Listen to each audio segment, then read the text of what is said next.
अल कुरान चैनल को सब्सक्राइब करें, वीडियो को लाइक करें, शेयर करें और कमेंट करें। अलिफ लाम रा तिल्क आयातुल किताबिल हकीम अकान लिन्नासि अजबन अन औहैना इला रजुलिम मिनहुम अन अंज़िरिन नास वबश्शिरिल लज़ीना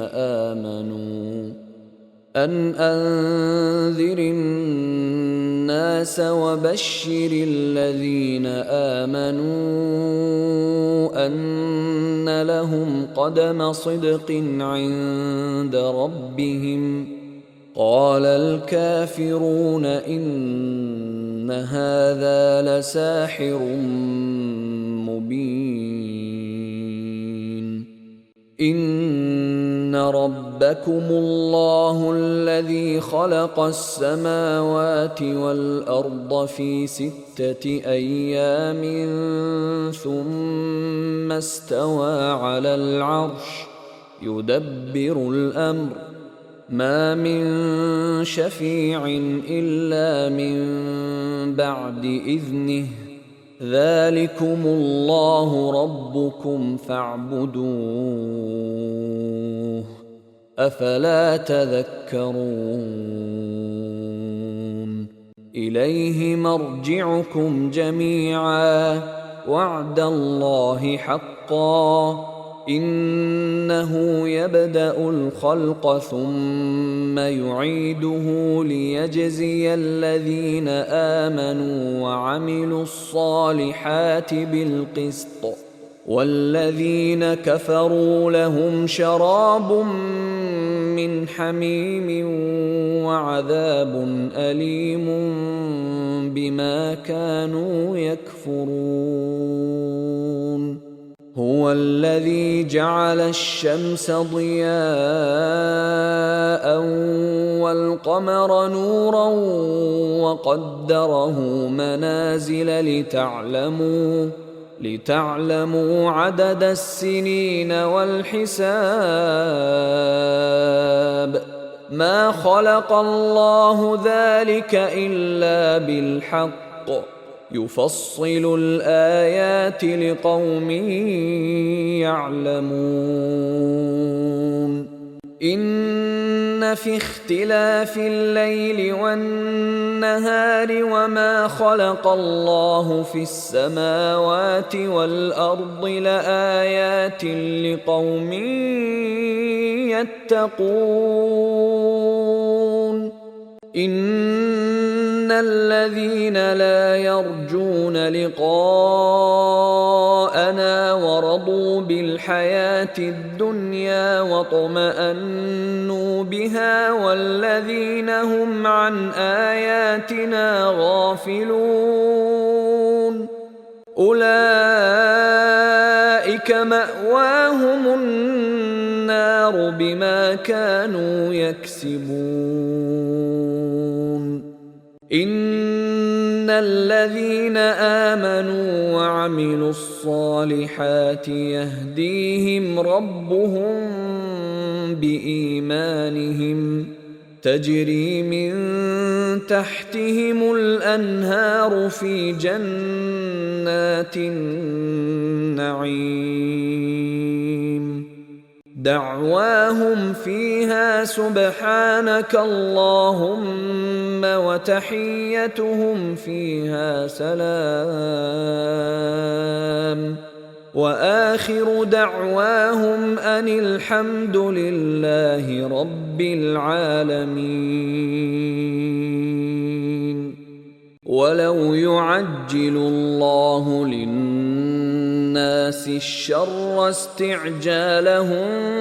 بالخير لقضي إليهم أجلهم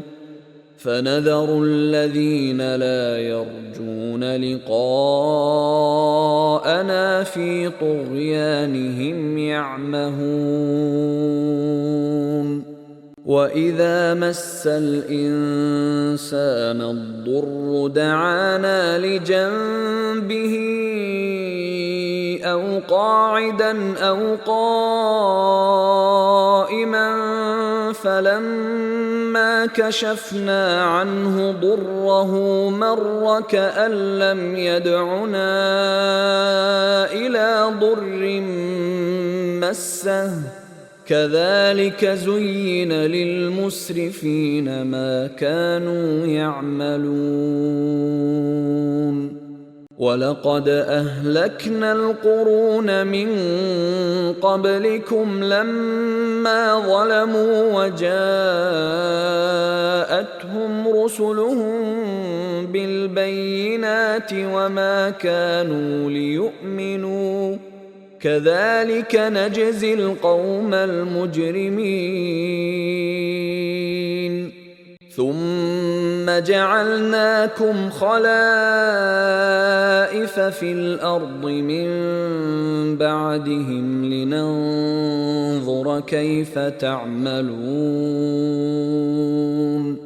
وإذا تتلى عليهم آياتنا بينات قال الذين لا يرجون لقاء نأت بقرآن غير هذا أو بدله قل ما يكون لي أن أبدله من تلقاء نفسي إن أتبع إلا ما يوحى إلي إني أخاف إن عصيت ربي عذاب يوم عظيم قل لو شاء الله ما تلوته عليكم ولا أدراكم به فقد لبثت فيكم عمرا من قبله أفلا تعقلون فمن أظلم ممن افترى على الله كذبا أو كذب بآياته إنه لا يفلح المجرمون ويعبدون من دون الله ما لا يضرهم ولا ينفعهم ويقولون هؤلاء شفعاؤنا عند الله قل أتنبئون الله بما لا يعلم في السماوات ولا في الأرض سبحانه وتعالى عما يشركون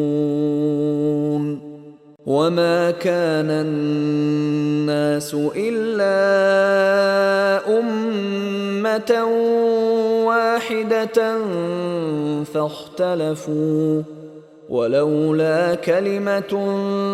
سبقت من ربك لقضي بينهم فيما فيه يختلفون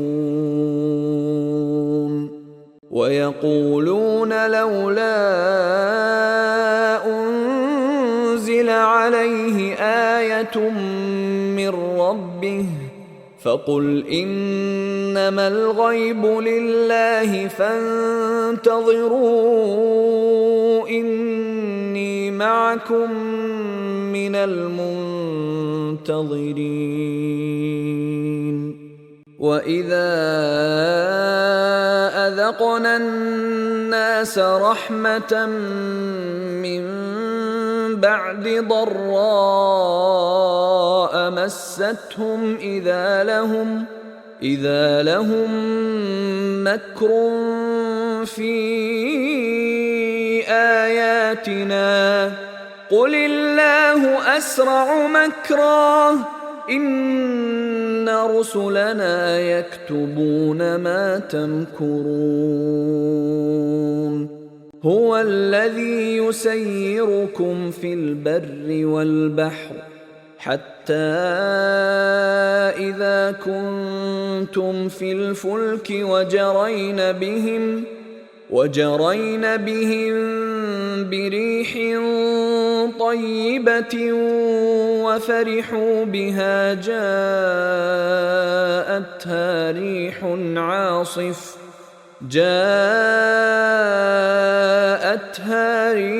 عاصف وجاءهم الموج من كل مكان وظنوا أنهم أحيط بهم دعوا الله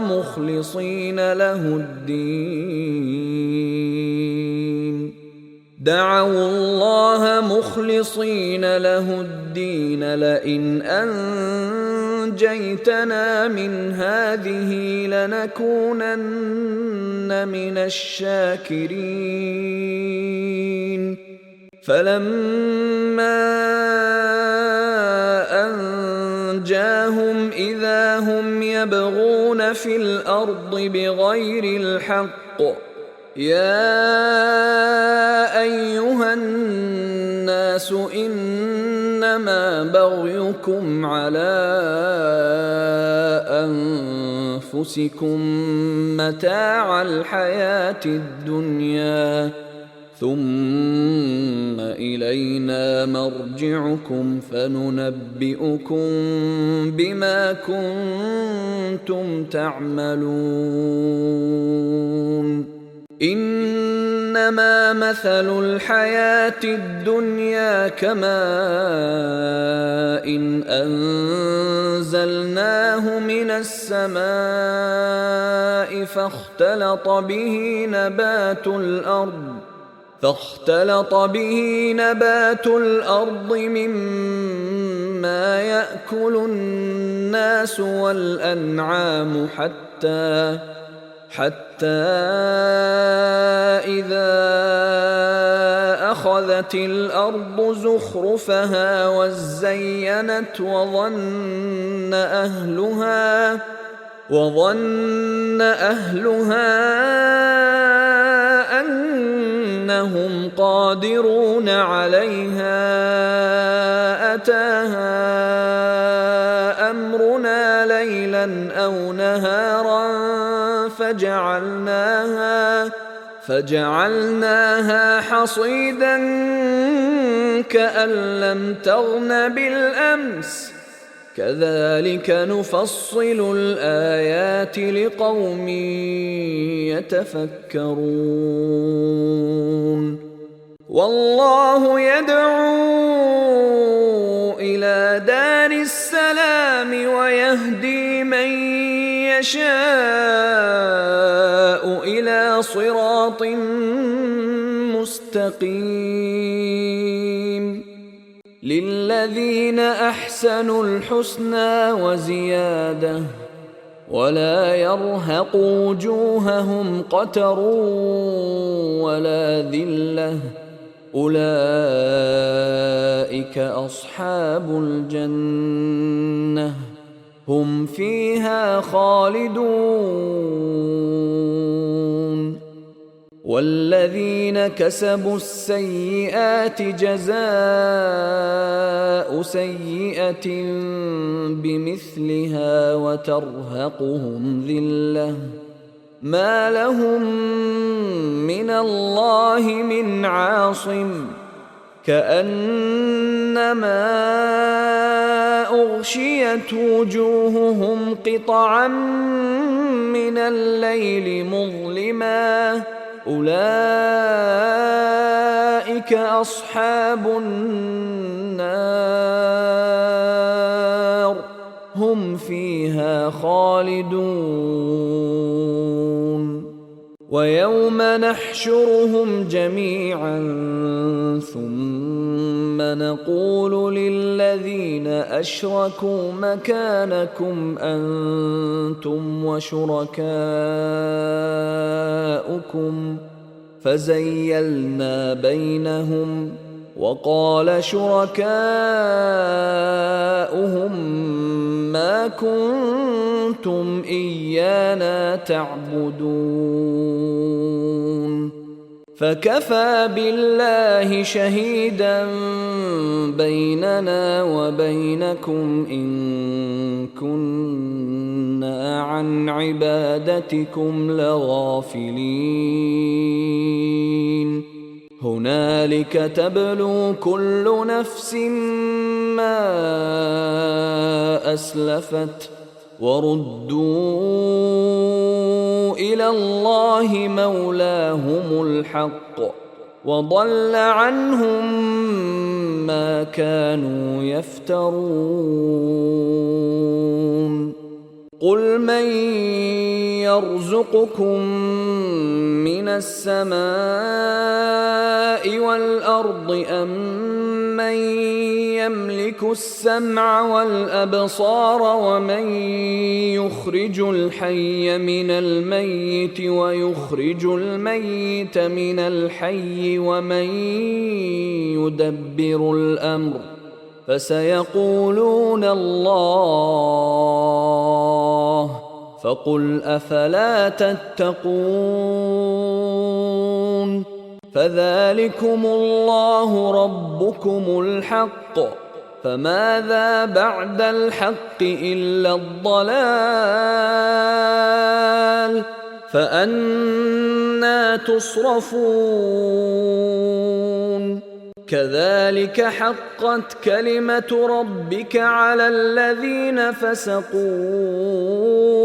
أنهم لا يؤمنون قل هل من شركائكم من يبدأ الخلق ثم يعيده قل الله يبدأ الخلق ثم يعيده فأنى تؤفكون قل هل من شركائكم من يهدي إلى الحق قل الله يهدي للحق أفمن يهدي إلى الحق أحق أن يتبع أم من لا يهدي إلا أن يهدى فما لكم كيف تحكمون وما يتبع أكثرهم إلا ظنًّا إن الظن لا يغني من الحق شيئا إن الله عليم بما يفعلون وما كان هذا القرآن أن يفترى من دون الله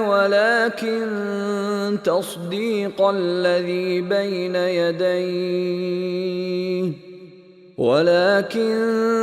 تصديق الذي بين يديه وتفصيل الكتاب لا ريب فيه من رب العالمين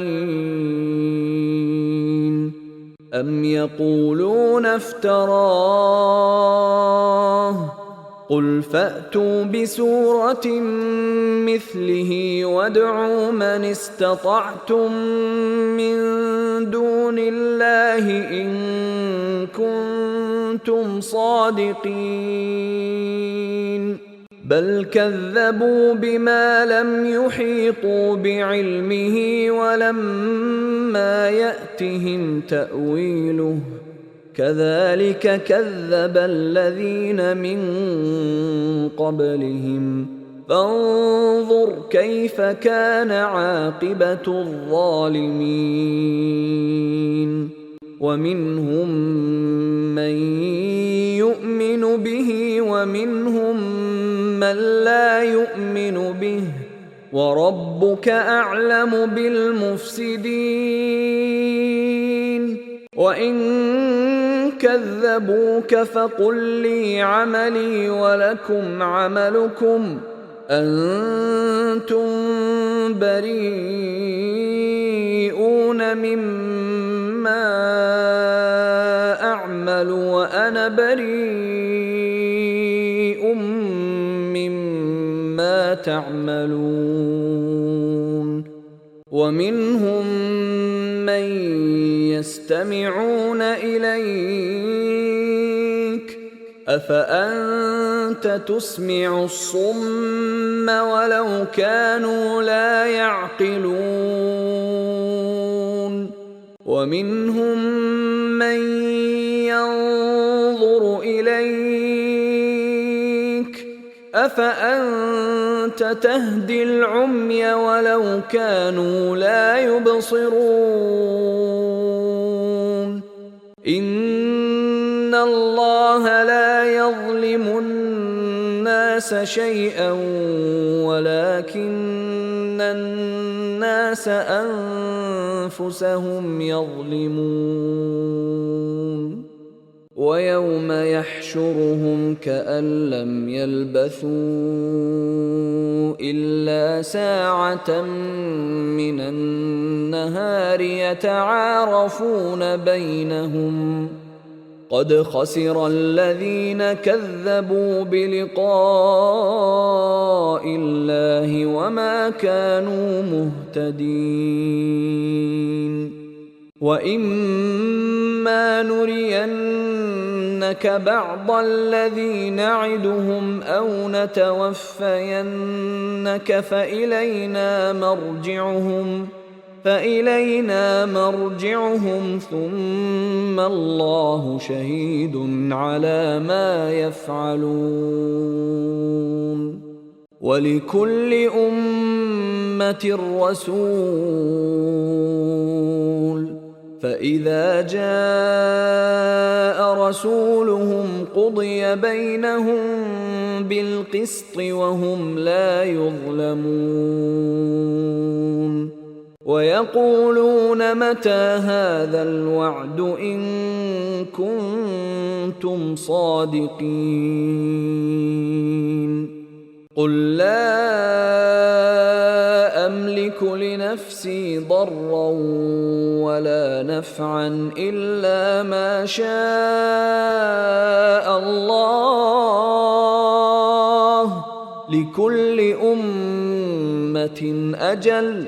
إذا جاء أجلهم فلا يستأخرون ساعة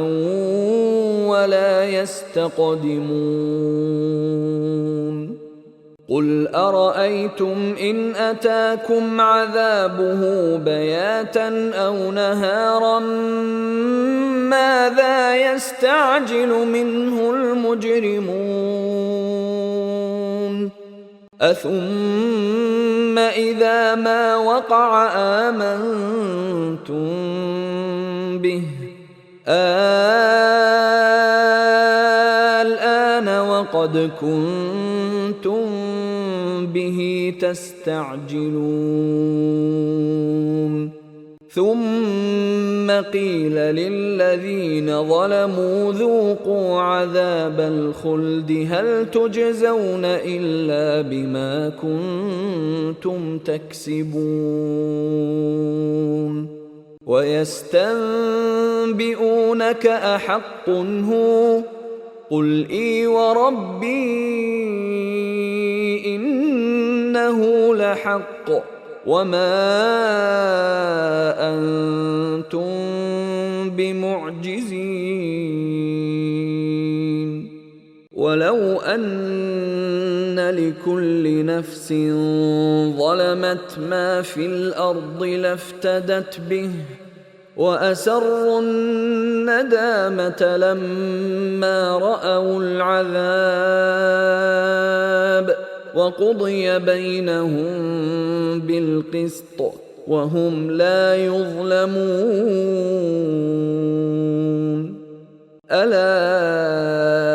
إن لله ما في السماوات والأرض ألا إن وعد الله حق ولكن أكثرهم لا يعلمون هو يحيي ويميت وإليه ترجعون. يا أيها الناس قد جاءتكم موعظة من ربكم وشفاء لما في الصدور وهدى ورحمة للمؤمنين. قل بفضل الله وبرحمته فبذلك فليفرحوا هو خير مما يجمعون. قل أرأيتم ما أنزل الله لكم من رزق فجعلتم منه حراما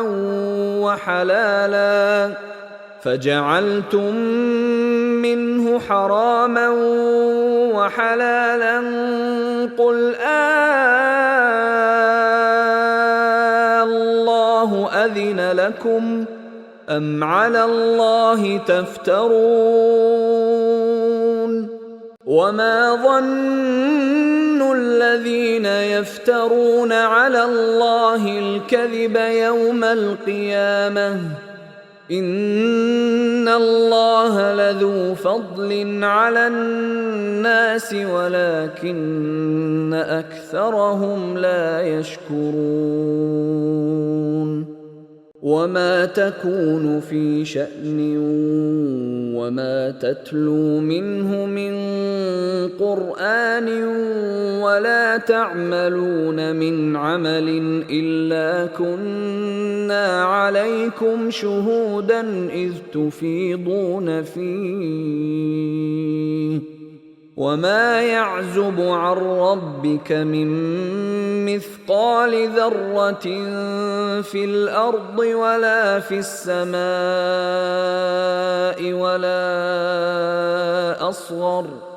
ولا أصغر من ذلك ولا أكبر إلا في كتاب مبين. ألا إن أولياء الله لا خوف عليهم ولا هم يحزنون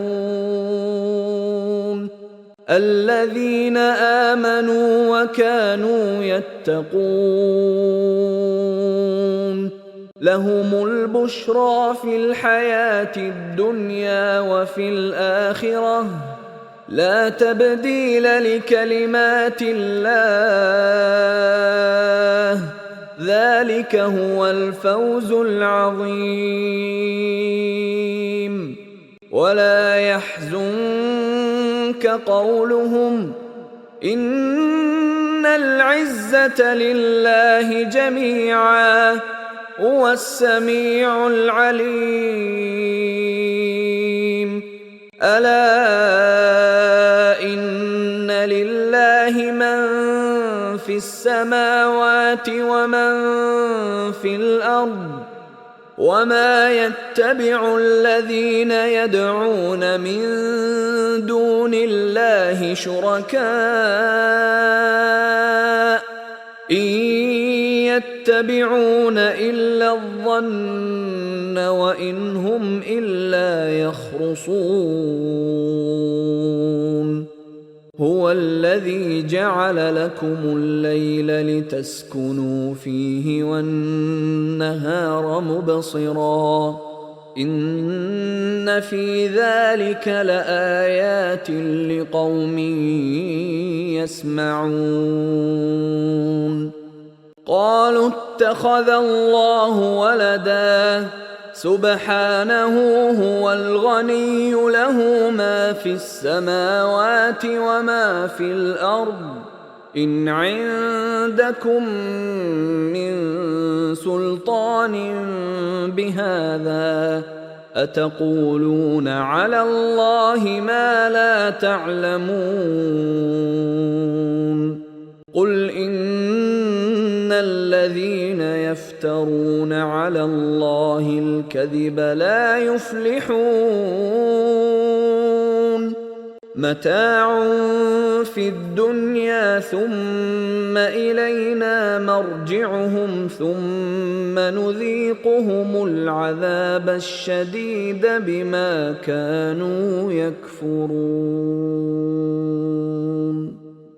واتل عليهم نبأ نوح إذ قال لقومه يا قوم إن كان كبر عليكم مقامي وتذكيري بآيات الله فعلى الله توكلت فأجمعوا أمركم وشركاءكم ثم لا يكن أمركم عليكم غمة ثم قضوا إلي ولا تنظرون فإن توليتم فما سألتكم من أجر إن أجري إلا على الله وأمرت أن أكون من المسلمين فكذبوه فنجيناه ومن معه في الفلك وجعلناهم خلائف وأغرقنا الذين كذبوا بآياتنا فانظر كيف كان عاقبة المنذرين ثم بعثنا من بعده رسلا إلى قومهم فجاءوهم بالبينات فما كانوا ليؤمنوا بما كذبوا به من قبل كذلك نطبع على قلوب المعتدين ثم بعثنا من بعدهم موسى وهارون إلى فرعون وملئه بآياتنا فاستكبروا وكانوا قوما مجرمين فلما جاءهم الحق من عندنا قالوا إن هذا لسحر مبين قال موسى أتقولون للحق لما جاءكم أسحر هذا ولا يفلح الساحرون قالوا أجئتنا لتلفتنا عما وجدنا عليه آباءنا وتكون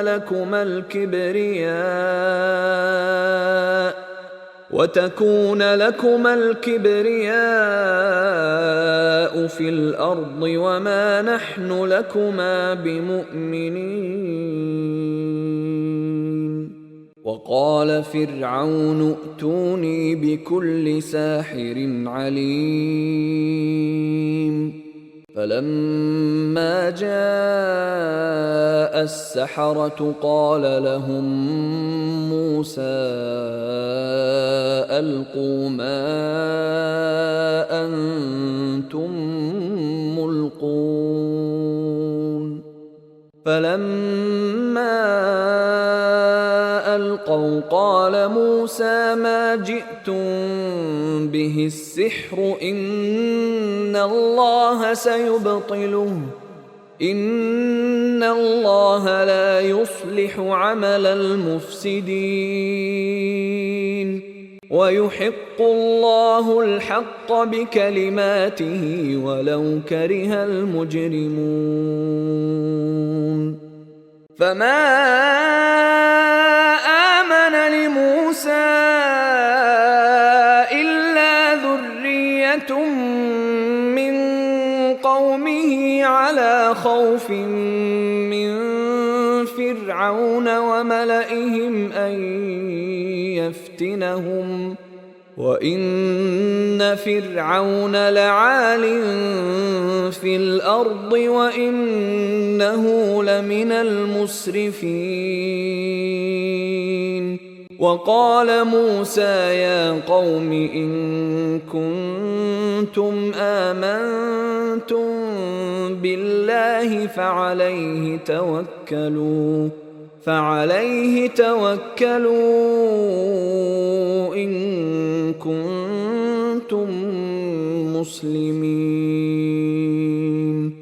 فقالوا على الله توكلنا ربنا لا تجعلنا فتنة للقوم الظالمين ونجنا برحمتك من القوم الكافرين. وأوحينا إلى موسى وأخيه أن تبوأ لقومكما بمصر بيوتا واجعلوا بيوتكم قبلة وأقيموا الصلاة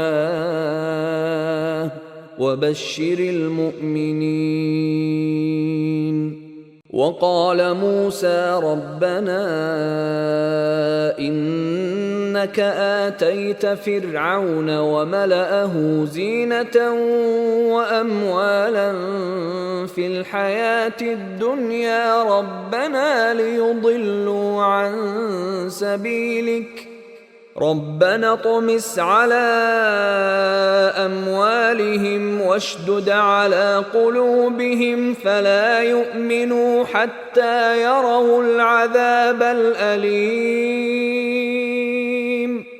قال قد أجيبت دعوتكما فاستقيما ولا تتبعان سبيل الذين لا يعلمون. وجاوزنا ببني إسرائيل البحر فأتبعهم فرعون وجنوده بغيا وعدوا حتى إذا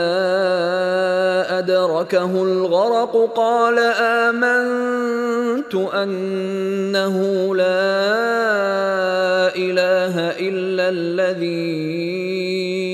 آمنت به بنو إسرائيل وأنا من المسلمين.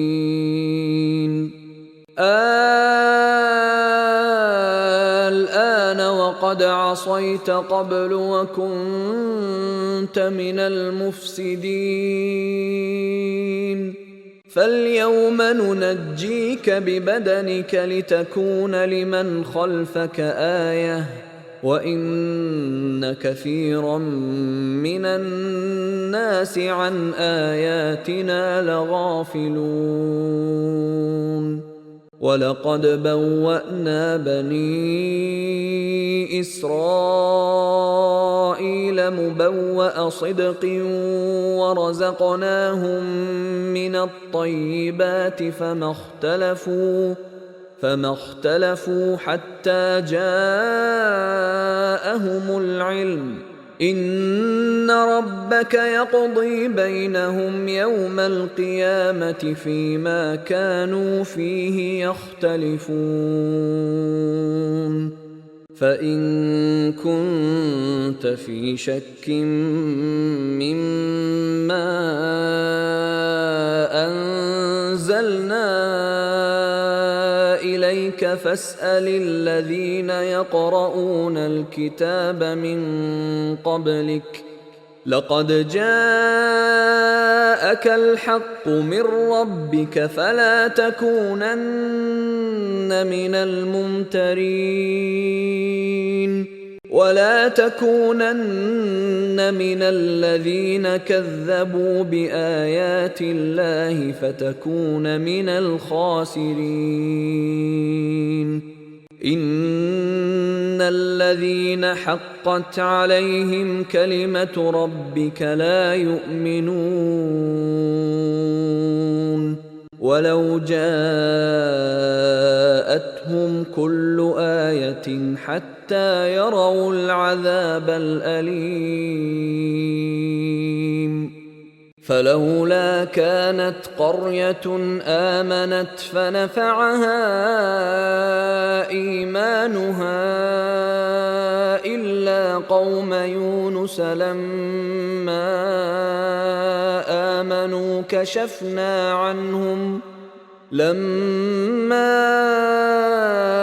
آمنوا كشفنا عنهم عذاب الخزي في الحياة الدنيا ومتعناهم إلى حين ولو شاء ربك لآمن من في الأرض كلهم جميعا أفأنت تكره الناس حتى يكونوا مؤمنين وما كان لنفس أن تؤمن إلا بإذن الله ويجعل الرجس على الذين لا يعقلون قل انظروا ماذا في السماوات والأرض وما تغني الآيات والنذر عن قوم لا يؤمنون فهل ينتظرون إلا مثل أيام الذين خلوا من قبلهم قل فانتظروا إني معكم من المنتظرين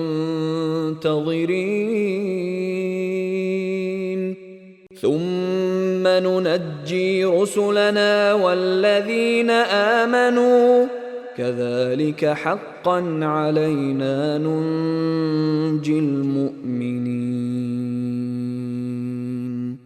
قل يا أيها الناس إن كنتم في شك من ديني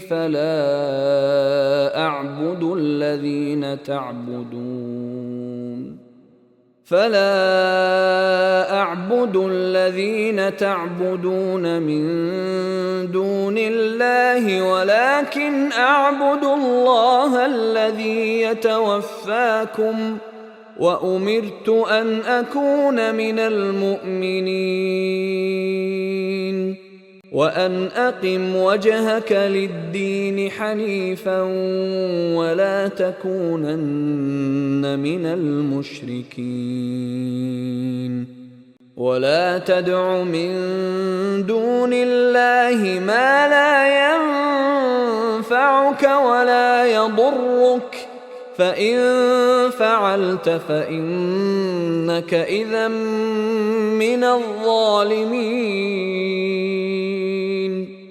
وإن يمسسك الله بضر فلا كاشف له إلا هو وإن يردك بخير فلا راد لفضله يصيب به من يشاء من عباده وهو الغفور الرحيم قل يا أيها الناس قد جاءكم الحق من ربكم فمن اهتدى فإنما يهتدي لنفسه ومن ضل فإنما يضل عليها وما أنا عليكم بوكيل واتبع ما يوحى إليك واصبر حتى يحكم الله وهو خير الحاكمين